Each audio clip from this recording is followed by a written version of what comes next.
on, guys? This is Bruce Matson, your host of the show, Metric Scout Fantasy Football, the show that talks about all things fantasy football, from Dynasty, the redraft, back to Devy, to DFS. You name it, we do it. That's something you're interested in, hit that subscribe button.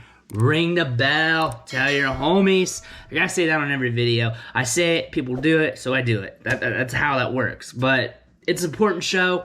One of the best shows of the off season, because I'm getting into them rookie wide receivers. Again, I already did my rankings, but I had some changes. I had to do, and we're almost to the draft, and I needed to have my pre-draft rankings out there for you guys, and I'm dropping it now. And this rookie wide receiver class is phenomenal from top to bottom. It's got a lot of talent on the top end, and it's deep. And how I see this wide receiver class working out for the long term is that we're going to have one or two of the top guys hit, and then the rest of this class is going to go off and on, popping like fireworks. And some of them are going to hit early, some of them are going to hit later, some of them are going to hit just for a few weeks, a year, year and a half. Some of them have long-term stretches, but it's just going to be a lot of off and on from this class, and we're going to get a lot of production, especially from a fantasy football standpoint, because we got a lot of good player profiles. When I rank these players from 1 to 10, just because someone's ranked 6, 7, 8, 9, 10-ish in that range, that doesn't mean they're bad. Usually, in many other classes, they would be ranked top 5, top 3, 4, 1. This is that good of a class. There's a lot of steady profiles, not many jags. There's some question marks. We've had those come up during the pro days, but when you look at these profiles from a production standpoint and how these players have been able to improve their draft stock throughout their career, it's a good class. And I'm ready to get into it. Like last time, like I do in all my rankings, I break these guys off by tiers. It's not 1, 2, 3, 4, 5, 6, 7, 8. It's tier 1, tier 2, 3, 4, and so on. And in that tier, those guys can switch around depending on the day, but usually in that tier they are ranked. And I'll let you know my thoughts and feelings of that tier as a whole as I'm going through it. So there may be one tier where it is ranked, and there may be another tier where I'm like, man, these guys are close. It's off and on. And I don't know what to really think, but this tier is right for this group. So it's like that. But let's get into it. Tier 1 is Jamar Chase. He's been in Tier 1. He's locked and loaded as the top wide receiver in his class. It's not a hot take. Many fantasy football analysts has him as Tier 1 top wide receiver prospect in this class. The only debate is if someone has Davonta Smith over him. Won the Heisman, had all the yards this year, big blow-up season. But I think 90-95% of people out there has Jamar Chase as the wide receiver 1. And how can you blame him? Broke out at age 19. That's the 2019 season with a 29.55% market share of the offensive production. Had 3.52 yards per route run. Highly efficient. Can get downfield. He's a bully at the catch point. I'm going to move this for a second. Move that right there. And had a 14.3 average depth of target. He's just phenomenal. There's nothing really bad about his game. He's a good route runner. He's smooth. He's aggressive. He bullies defenders. It's just the total package. The odds of him busting are very low, and the upside's through the roof. Jamar Chase is an alpha. He's an alpha wide receiver. He has an alpha profile. Solid in Tier 1, and he's not moving. It doesn't matter where he goes in the draft. It doesn't matter who he goes to, who drafts him, who's his quarterback. He's Tier 1, wide receiver 1 for me, and he is not moving. He has to fall on his face in the NFL for me to take value away from him. Now we're going to get into Tier 2. Tier 2 is a very interesting group, and it has changed from my last video when I did my wide receiver rankings. Tier 2 has Rashad Bateman, Rondelle Moore, and Elijah Moore. And Rashad Bateman's at the top. He's been my wide receiver 2 throughout this process. The tricky situation about this is there's two things that's weighing in my mind about him. He weighed in at 190 pounds at the pro day. He ran well, weighed in 190 pounds. We were thinking he was weighing 210, 215-ish, throughout his collegiate career. So we're fed misinformation. It's not like, oh, pro day happened, we have to change what we're doing. He's a 190-pounder, maybe a 195er when he was playing at Minnesota. But Rashad Bateman's still a baller. Still one of the best route runners in this class. One of the best technicians in this class, and maybe compared to last year's class as well. If you could peg any of these players to be the Justin Jefferson of this wide receiver group, it would be Rashad Bateman. Another thing I'm worried about him is projected draft capital. You see big media rank him lower than a lot of guys. Lance Zierlein from NFL had him ranked below Nico Collins in his 1 through 9 grade, or whatever that grade is. Had him ranked as barely even a starter, if that. It was 6 points something. He was ranked really low. He was graded very low for what he was. That doesn't mean he's right. That doesn't mean he's wrong. But when you're looking at projected draft capital, that plays a factor. So we could see Rashad Bateman slip in the draft. If he slips in the draft, I'm going to tell you right now, I may move him down a tier or two. But I'm going to respect him. I'm still going to be drafting him high. I'm just going to be drafting him cheaper. That's all it says. Rondelle Moore and Elijah Moore, they are stuck in tier 2, and for good reason. Rondelle Moore is a super athlete. About 42-inch vertical, 4'3" guy, and broke out during his freshman season. Age 18, 31.47% market share offensive production. The red flags with him is his height. Not many people like 5'7" wide receivers, and his average depth of target was 2.6 this year. I could see that, but when you pull in the speed, you pull in the athleticism, and what he does on the field, he could be a super productive asset at the next level. Just an overall good prospect. Good production numbers. Injuries have been a major factor in his collegiate career.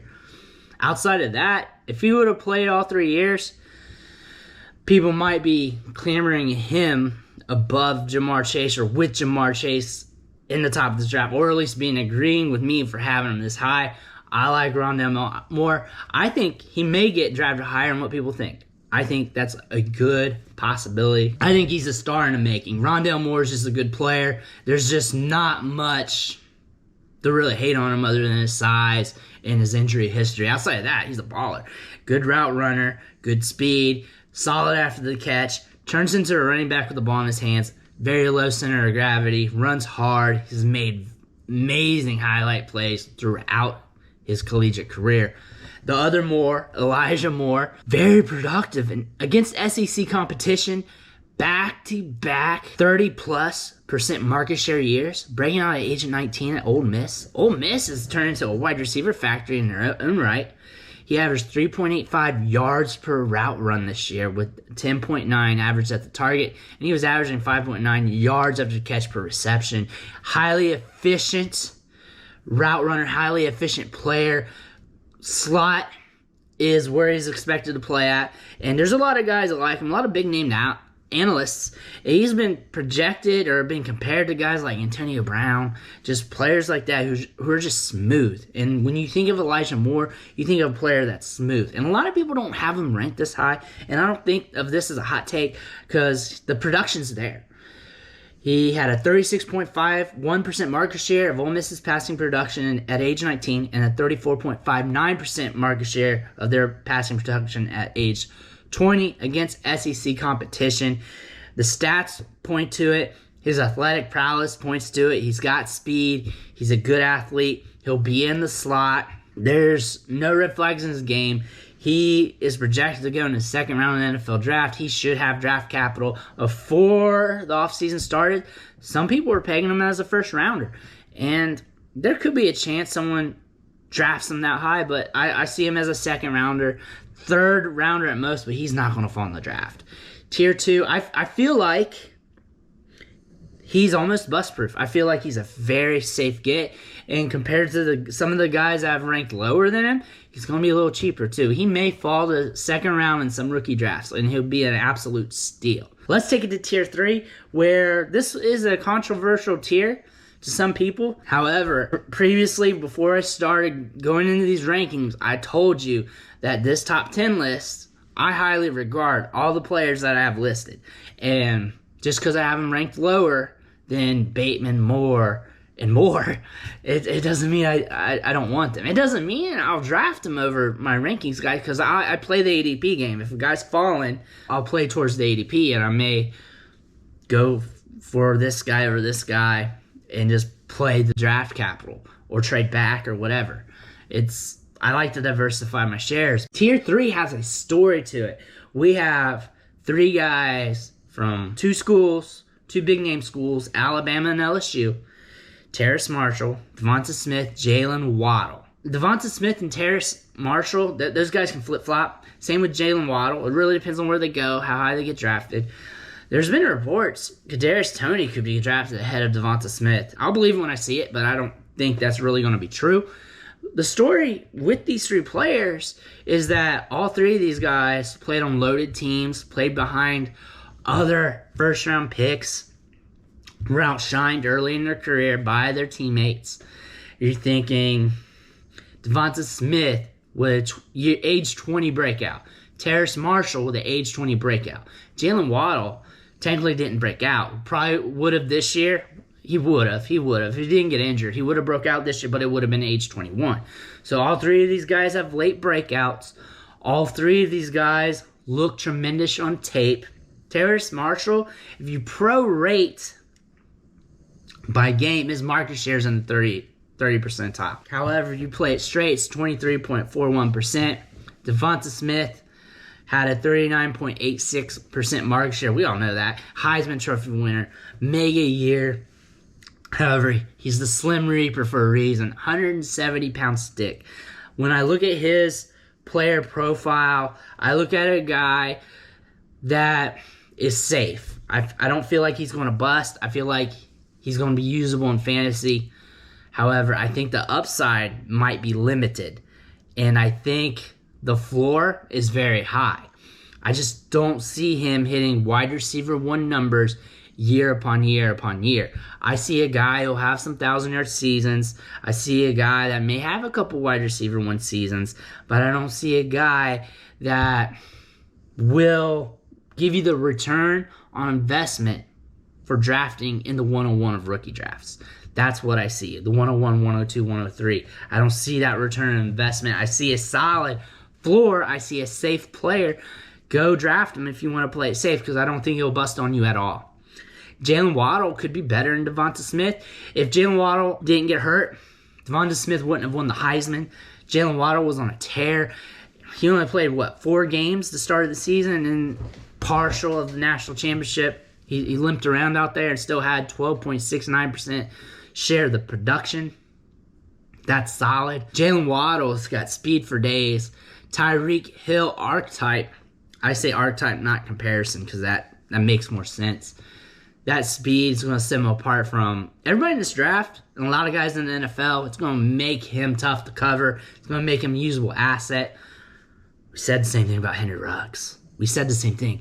Waddle has a lot of risk on his profile. Davonta Smith has a lot of risk on his profile. Terrace Marshall has some risk on his profile too. They're all good. We just want to see where they go in the draft. We all know Davonta Smith and Waddle are going to go pretty high. Terrace Marshall has the potential to go in the first round. He's more than likely going to go early second round. I think he's a good player. I like him. He's got length. He's got speed. I want to see where he goes, but I like him a lot. I just don't want to put him above Rashad Bateman, Rondelle Moore, Elijah Moore. I like those players. I like how their profiles are set from a production profile standpoint. I like their athleticism. Terrace Marshall, Davonta Smith, Jalen Waddle. They're very good players. They've shown me enough on tape. However, the red flags from their production profile has me somewhat concerned, but not really. I may pull the trigger on a couple of them early just to have them on teams. That's how it is. Tier 3 isn't like it's a bust tier. Tier 4 is a fun tier for me. And I like all 4 of these guys. Where they go in the draft is where I'm going to have them valued. And if they go in a stud situation, they may get bumped up to Tier 3. They're all good players. Any other year, they're probably like a Tier 2, Tier 3 player. Like high end. Like all of them. I like Diami Brown. He's a field stretcher and had 18.3 7 average depth of target, average 3.11 yards per route run, and speedster, gets downfield, can make plays happen. Broke out at age 19 with a 27.83% market share of his team's passing production, and followed up this year at age 20 with a 30.38% market share of North Carolina's passing production. You can't really get much better than that by what you see athletically, by what you see by the numbers.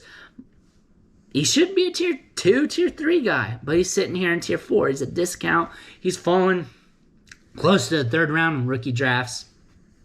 He's a value. He's a value play. I like him a lot. And Amon-Ra St. Brown, similar.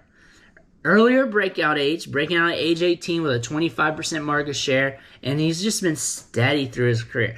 He's the steady Eddie guy of this class. I wouldn't be surprised if he's the player that breaks out among these top 10 guys, because he's steady, he's nuanced, he does everything right, and if he's in the right situation with a good quarterback, gets quality targets, with good volume, he could break out. 25% market share at age 18, 23% at age 19, 24% at age 20. Production throughout his career and early.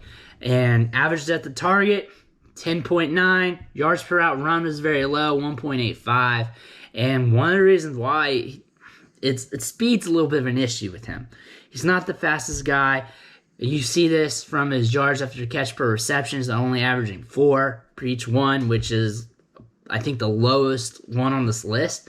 And Amon-Ra St. Brown, that's what I said in his player profile. Like, if he was faster, if he was more quick twitch, I'd be even more on board. I'd be over the moon for him. I like him a lot. I like how nuanced he is. I like how he plays the game. He is a fun watch for me. I just want to see where he goes. I want to see where he gets drafted. I want to see his draft capital. Another guy I want to see the draft capital on is Thailand Wallace. And I've been watching him, I feel like, forever. And he's got, it's not comparison, it's just the nostalgia for me. He feels like some Terry Glenn-ish. Like he's got some Terry Glenn in his game. He's aggressive for size. He's not considered a big wide receiver, but he gets it done. He's aggressive at the catch point. He's got good ball skills, good ball tracking ability, runs good routes, and he's just been effective. He broke out at age 19, 37% market share, followed that up with age 20 with a 30.9% market share, and that season ended early because he tore his ACL, which caused him to play an extra year. He had to come back this year because he had to rehab his knee. His draft stock took a hit, so it was just smart for him to come back. Fortunately, it was the COVID season. He made the best of it with a 34.99% market share of the offensive production, averaged 3.26 yards per route run with a 17.8 average depth of target. You can't really pick any bad things about Thailand Wallace. He's going at a good discount. He's a second-round pick in rookie drafts. Could fall to the third round once everything's said and done with the actual NFL draft. But Thailand Wallace is a gamer. I love his game. He's set there at 10. But as you all know, there's another name, because I'm Bruce Madsen. I'm one of the best fantasy football analysts out there. I'm going to give you a little extra with every video. That's why you need to hit that subscribe button.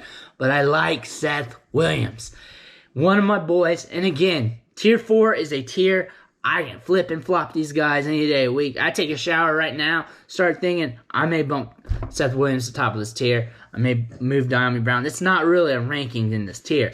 But Seth Williams is one of my favorite wide receivers in this class. When you look at the wide receivers in this list, he's the big guy of the group.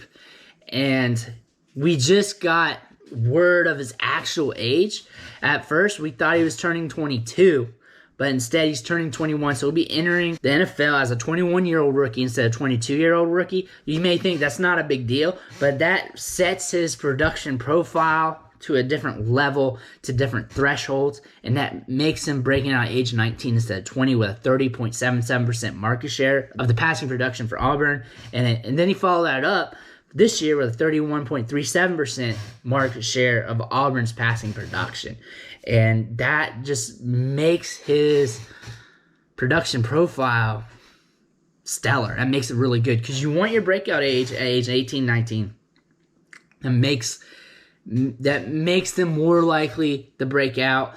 That's the prerequisite on average of the top wide receivers in the league who produce wide receiver 1, wide receiver 2 seasons on a consistent basis. Prerequisite. I say prerequisite because it increases their odds to hit. When I mean by increases their odds to hit, it means that there are outliers in there that break out late.